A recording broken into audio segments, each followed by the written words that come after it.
Baik, assalamualaikum warahmatullahi wabarakatuh. Saya akan menjelaskan mengenai UAS basis data. Eee, pada soal pertama, soal pemahaman IRD, yaitu persyaratannya sebagai berikut. Nah, pada soal pertama, kita akan membuat IRD atau Entity Relation Diagram yang kompleks berdasarkan skenario di atas. Nah, jadi IRD ini mencakup entitas film, cabang bioskop, studio penayangan film, tiket, pelanggan, dan reservasi. Nah, berikut adalah IRD dari, eee, bioskop. Nah, jadi pertama si pelanggan itu membeli tiket atau reservasi. Nah, pada pelanggan itu memiliki 4 item, ada ID pelanggan sebagai primary key-nya, lalu ada nama, nomor telepon, dan email.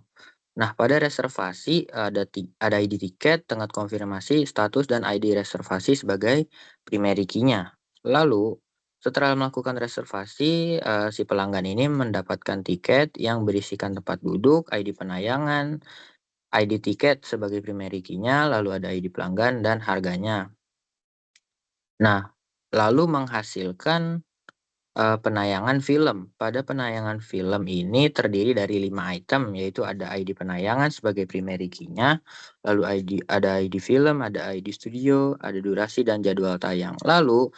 Yang lalu penayangan film ini menayangkan film yang di mana berisikan beberapa item di antaranya adalah judul, durasi, genre, ID film sebagai primary key-nya, lalu judul rilis, ada aktor, dan ada sutradara.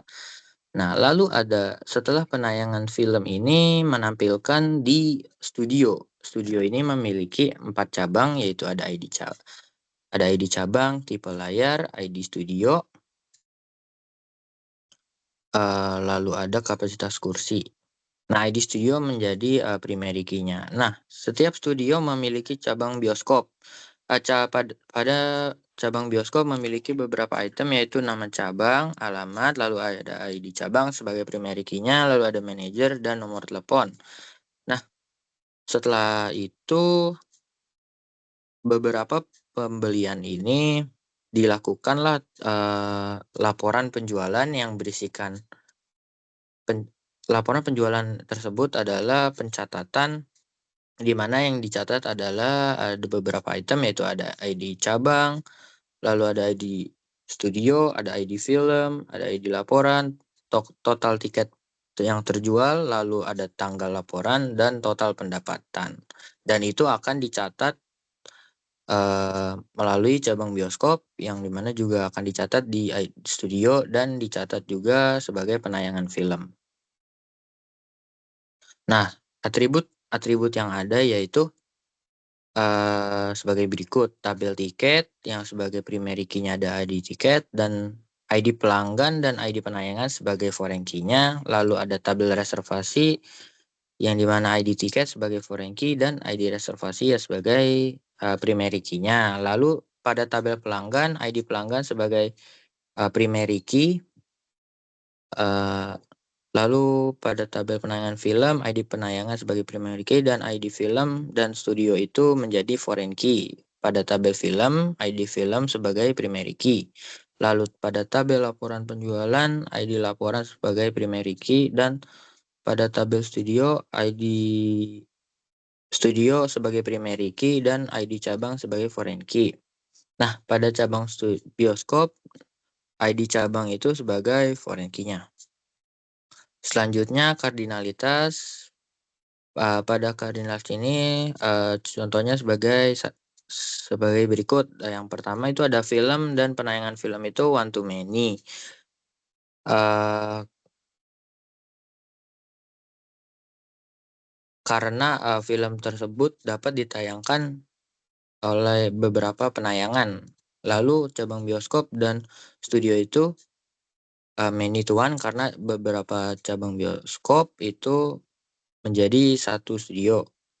Nah, studio, ke penayangan film itu one to many karena di satu studio itu terdiri dari beberapa penayangan film, dan seterusnya. Lalu pada partisipasi terlihat pada data di atas, yaitu film ke penayangan film itu adalah total, cabang bioskop ke studio itu dengan studio itu ada total, studio dengan penayangan film ada opsional, penayangan film dengan tiket adalah total maksud saya, lalu pelanggan dengan reservasi adalah opsional dan tiket reservasi opsional, studio dan laporan penjualan adalah opsional. Nah, berikut adalah implementasi pada SQL-nya. Pada SQL-nya seperti berikut, kita akan meng-create table film yang berisikan ID film sebagai primary key-nya, lalu kita akan membuat judul dengan varchar, tidak boleh kosong judul filmnya, wajib diisi, lalu ada genre filmnya, lalu ada durasi dalam menit, lalu ada tahun rilis, ada daftar aktor bisa berupa string atau JSON, lalu ada nama sutradara. Lalu pada tabel tiket, kita akan create table tiket yang isinya yaitu ID tiket sebagai primary key, lalu ada harga yang tidak boleh kosong, lalu ada nomor kursi juga tidak boleh kosong, dan foreign key yang mengacu ke penayangan film tidak boleh kosong, dan ID pelanggan. Seperti berikut. Next. Lalu pada soal yang kedua yaitu ada soal mengenai normalisasi data. Nah, normalisasi yang pertama itu adalah normalisasi data analisis tabel universitas info yang diberikan dan normalisasikan datanya sehingga mencapai bentuk normal. Nah, pertama ini adalah tabel aslinya. Nah, pada step pertama saya melakukan 1NF. Pada saat melakukan 1NF tidak terjadi duplikasi data. Lalu lanjut kedua 2NF. Nah, karena terdapat partial dependency, yaitu ada beberapa kolom non key yang bergantung pada sebagian primary key bukan pada seluruh primary key, maka perlu dilakukan proses 2NF. Untuk memenuhi 2NF perlu dilakukan pemisahan tabel menjadi dua entitas terpisah sehingga setiap tabel mempunyai unique primary key dan setiap kolom non key bergantung sepenuhnya pada seluruh primary key. Nah, berikut adalah proses dari 2NF. Nah, lalu pada bentuk 3NF, karena pada setiap tabel 2NF tidak ada ketergantungan fungsional transitif di setiap atribut terhadap kunci utama, maka tabel tersebut sudah dalam bentuk 3NF. Lalu bentuk BCNF, karena setiap tabel 2NF memenuhi aturan BCNF, yaitu setiap determinan non-kunci sepenuhnya bergantung pada kunci utama, maka tabel tersebut sudah dalam bentuk BCNF. Lalu bentuk 4NF juga sama, dan bentuk 5NF juga sama. Nah, berikut adalah relational design-nya. Yang pertama ada tabel dosen, ID dosen sebagai primary key, lalu ada program studi, ID program studi sebagai primary key, dan ID fakultas sebagai foreign key, dan sebagainya. Nah, berikut adalah DDL dari data di atas. Oh ya, yang pertama itu ada create table dosen, ID dosen, varchar 3 sebagai primary key, lalu ada nama dosennya, varchar dari 50 unsur, lalu ada nama alamat dosen, terdiri dari 100 unsur varchar, lalu ada create table fakultas yang berisikan ID fakultas sebagai primary key dan nama fakultas terdiri dari 50 unsur. Lalu ada create table mata kuliah, ID mata kuliah sebagai primary key, lalu nama mata kuliah terdiri dari 50 unsur. Lalu create table program studi, ID program studi varchar sebagai primary key-nya. Nama program studi terdiri dari 50 unsur varchar, lalu ID fakultas terdiri dari 3 varchar, yang dimana foreign key ID fakultas tersebut mereferensikan dari tabel fakultas yang di atas. Nah, terus ada create table mahasiswa, ID mahasiswa sebagai primary key-nya, nama mahasiswanya terdiri dari 50 varchart, dan ID program studi terdiri dari 4 varchart. ID program studi yang tadi telah buat. Nah, foreign key dari ID program studi, referensinya dari tabel program studi. Nah, next. Lalu pada create table jadwal, pada pembuatan jadwal ini, ID jadwal sebagai primary key-nya, lalu ada ID mata kuliah, berisikan varchart 4 unsur, lalu ada ID dosen, ID program studi, ruangan, semester, tahun, jadwal kuliah. Nah, foreign key-nya dari ID mata kuliah mereferensikan mata kuliah, ID mata kuliah. Lalu foreign key ID dosen dari tabel dosen, lalu foreign key ID program studi dari tabel program studi. Lalu create table nilai, ID mahasiswa, ID jadwal, dan nilai. Primary key-nya adalah ID mahasiswa dan ID jadwal. Lalu foreign key-nya yaitu ada ID mahasiswa yang mereferensikan dari tabel mahasiswa dan ID jadwal referensinya dari jadwal. Nah, berikut adalah skema DDL dari data sebelumnya. Nah, berikutnya ada soal pemahaman query, ada terdiri dari 5 soal. Yang pertama adalah buat query untuk membandingkan persentase kelulusan mahasiswa nilai lebih dari 60 di masing-masing program studi. Ditampilkan nama program studi dan persentase kelulusan. Nah, pada nomor 1 ini yaitu caranya yaitu select ps nama program studi, lalu count case when n nilai kalau lebih dari 60 maka 1, lalu selesai. Dan dikalikan dengan 100 per count S persentase kelulusan. Jadi kalau nilai lebih dari 60 akan menghasilkan 1 dan dikalikan dengan 100%.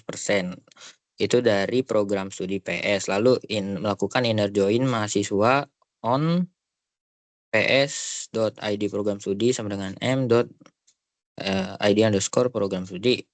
Lalu melakukan join lagi, inner join, nilai n on m.id underscore mahasiswa sama dengan n.id underscore mahasiswa. Lalu di group by ps. Nama program studi, order by percentage kelulusan des. Nah, berikut di bawah adalah hasil dari query-nya. Berisikan nama program studi dan persentase kelulusan. Persentase kelulusan berisikan 100 semua karena semua nilai itu terdiri dari nilai yang lebih dari 60. Jadi pada data di awal semua nilai itu lebih dari 60. Maka hasilnya 100% semua. Nah, lalu yang kedua, tuliskan query menghitung nilai distribusi nilai ABCDE untuk setiap mata kuliah dan program studi, lalu tampilkan nama mata kuliah dan program studi, dan jumlah nilai untuk masing-masing kategori. Kriteria penilaian A itu 80-100, B 70-79, C itu 60-69, D 50-59, dan E adalah kurang dari 50. Nah, lalu ada select, yang caranya itu yang pertama ada select. Lalu yang pertama ada select M2 dot nama mata kuliah, lalu PS dot nama program studi, lalu count case when n dot nilai di antara 80 sampai 100 maka A N. Kita namakan S A sebagai A. Lalu begitupun yang kedua case when n dot nilai between 70 dan 79 maka B N SB dinamakan sebagai B. Begitupun sampai D dan E. Nah,